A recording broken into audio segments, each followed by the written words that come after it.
ห้องการกสิกรรมและสิ่งแวดล้อมเมืองไสธานีจัดพิธีเซ็นบทบันทึกการร่วมมือด้านวิชาการ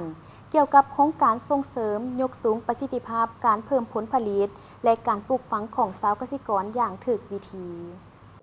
พิธีเซ็นบทบันทึกการร่วมมือด้านวิชาการเกี่ยวกับโครงการส่งเสริมยกสูงประสิทธิภาพการเพิ่มผลผลิตและปลูกฝังของชาวเกษตรกรอย่างถูกวิธีระหว่างห้องการกสิกรรมและสิ่งแวดล้อมเมืองไสธานีและบริษัทหงส์มังกรที่ปรึกษาการค้าและการลงทุนจำกัดผู้เดียวและบริษัทเกินไส้จำกัดได้จัดขึ้นในวันที่ 13 พฤศจิกายน 2025อยู่ที่ห้องว่าการปกครองเมืองไสธานีนครหลวงเวียงจันทน์การเซ็นบทบันทึกร่วมครั้งนี้เพื่อสุขยุส่งเสริมการผลิตกสิกรรมให้มีความเข้มแข็งแน่ใส่การนำใช้ปัจจัยการผลิตที่มีคุณภาพและได้รับรองมาตรฐานสากล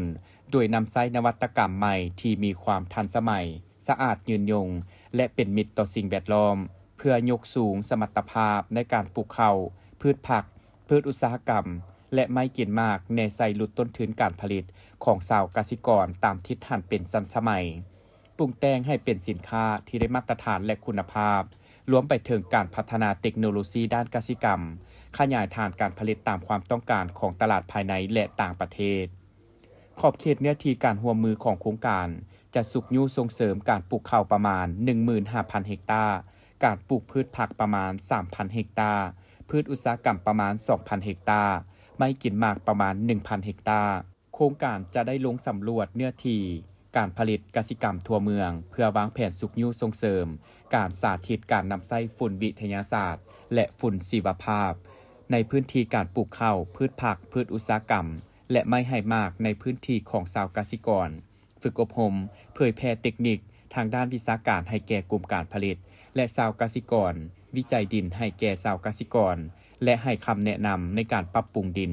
และปรับสภาพความเป็นกรดเป็นด่างของดินส่งเสริมการจำหน่ายและการนำใช้ผลิตภัณฑ์ปุ๋ย5ชนิด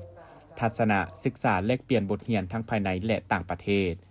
สำหรับงบประมาณที่ใช้จ่ายเข้าในบรรดากิจกรรมต่างๆที่ฝ่ายบริษัทจะเป็นผู้รับผิดชอบห้อยส่วนห้อยในระยะการจัดตั้งปฏิบัติแม่น1 ปี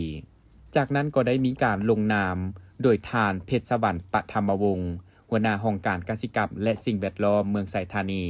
และทานคำภูวรรณรัศจักรหัวหน้าห้องการอุตสาหกรรมและการค้าเมืองไสธานีทานประวัติวงสุแก้วผู้อำนวยการบริษัทหงส์มังกรที่ปรึกษาการค้าและลงทุนจำกัดผู้เดียว